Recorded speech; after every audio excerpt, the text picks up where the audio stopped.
Welcome, friends. This is Harshad inviting you to listen to some of my spontaneous writings on philosophy, religion, psychology, spirituality, education, Krishnamurti, and nature. I hope you have a good listening in peaceful environment. This is audio number 14. Article number 79. It is about psychological habits. It is extremely difficult to change or transform oneself. To change or transform oneself means to be free from problems like fear, anger, jealousy, conflicts in relationship, etc. These problems consume or take away most of our energy. We get tired and bored very easily because of these problems. There is no freshness and motiveless curiosity in our life when we are occupied with these problems. A person who has tasted real freedom even once in his life knows how wonderful it is to look at trees, mountains, rivers, human beings with changing expression on their faces and colors and shapes in nature. But most people seem to be comfortable with problems. They may even think it is human nature to be angry and to live with conflicts.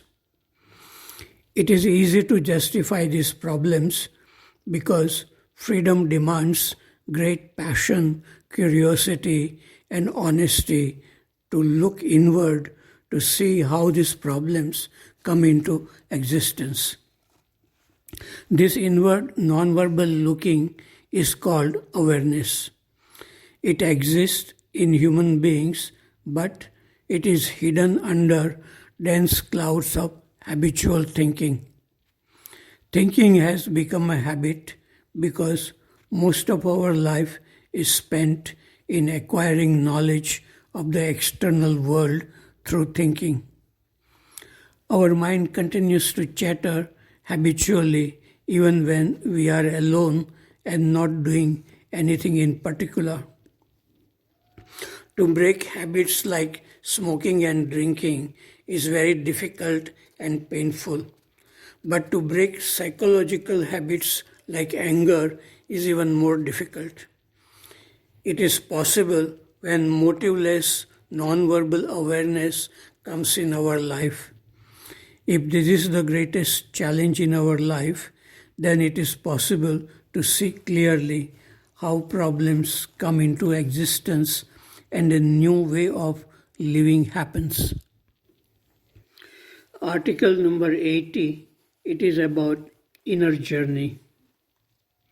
This is a very short article. It is good to travel to beautiful places, but it is important to take a journey within our own mind to feel love, beauty, and peace at any place. This real treasure is buried within us. Article number 81 is about a scientist named P.A.M. Dirac. Yesterday I was reading about the personality of physicist P.A.M. Dirac, who was awarded the Nobel Prize for his work in quantum physics in 1933. He was very shy and spoke very little. He did not want to accept the Nobel Prize because he disliked publicity.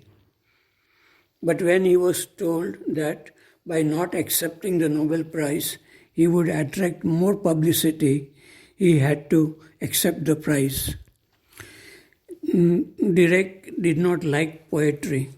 He felt that science explains complicated phenomena with a simple mathematical equation, and poetry explains simple things with complicated words. When Dirac met Richard Feynman, after a long silence, Dirac said, "I have an equation. Do you have one too?" Dirac said, "My equation was smarter than I was." In his youth, Dirac did not believe in the existence of God. God is the product of human imagination, and this God is used by the church and the government to exploit poor people.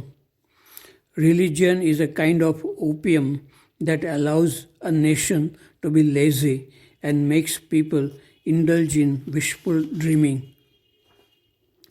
Pauli, a friend of Dirac, said, "Our friend Dirac has got a religion and its guiding principle is there is no God and Dirac is his prophet."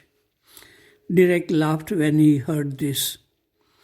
In his old age, Dirac said, "God must be a mathematician of very high order," and he used very advanced mathematics in constructing the universe. He felt that life was not created by chance. Some intelligence must be responsible for creating life on earth. Article number 82, it is about mental prison. How do you respond when someone criticizes you or even insults you with words? If you become angry and feel hurt and insult that person, you are not free and intelligent. You are getting hurt because you have pleasant but false images about yourself. You damage your own body by getting hurt. You punish yourself by feeling hurt and getting angry. An intelligent and free person has clarity, peace, and love. He can see things clearly, not only trees, birds, and stars, but also his thoughts and feelings. He can see the true as true and false as false. So he is free from the habitual reactions in relationship with human beings. There is freshness and clarity which are byproduct of ongoing effortless awareness. This is the real challenge for human beings who are attracted to religion, philosophy, psychology, spirituality, in the art of living with love, beauty, and creativity. Nelson Mandela, when he was released from prison after having spent many years in the prison, he said to himself, "If I still carry bitterness and hurt with me now, I will still be in prison." To come out of the mental prison in which exists pride, hurt, conflicts, anger, fear, desire for power, respect, money, etc., demands true intelligence. Article number 83, it is about escaping. Normally, human beings keep themselves busy so as to escape from their own mind. As long as a person is afraid to be alone and he cannot look at the activities of his own mind, there is no clarity and freedom from problems created by the unobserved thoughts. To be with what is and to observe it clearly requires space. Very few people are interested or passionate about observing their own mind in action. So problems like boredom, loneliness, tiredness, etc. remain. Article number 84 is about awareness. The breeding ground of all psychological problems like fear, anger, loneliness, anxiety, boredom, conflicts in relationship, etc. is thinking. Thinking is useful in solving technological, environmental, economical, and other problems.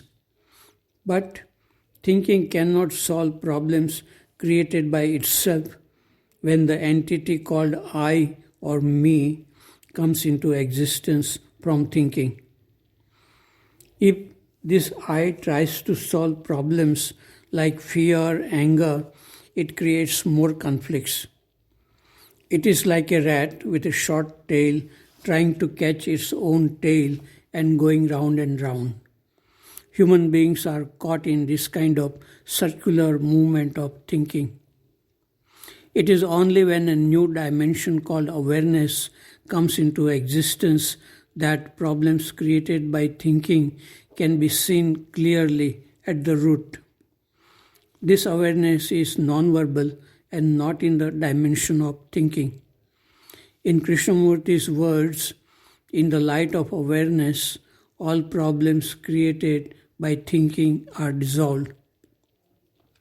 A friend asks, how does this non-verbal awareness come into existence? Can it be cultivated by certain disciplines like yoga, meditation, and psychological techniques? It seems that the non-verbal awareness comes when a person is deeply interested in watching the movement of thoughts and feelings without any judgment or interference. Curiosity, passion, and honesty are necessary qualities for such awareness to arise. Very few people are deeply interested in this kind of awareness. Generally speaking, people are interested in security and pleasures coming from money, power, and fame. So much energy and effort go in becoming somebody important in society. When the energy and attention are directed to the thinking process itself, there is the possibility of freedom from mechanical activities and problems like fear, anxiety, loneliness, boredom, and conflicts in relationship.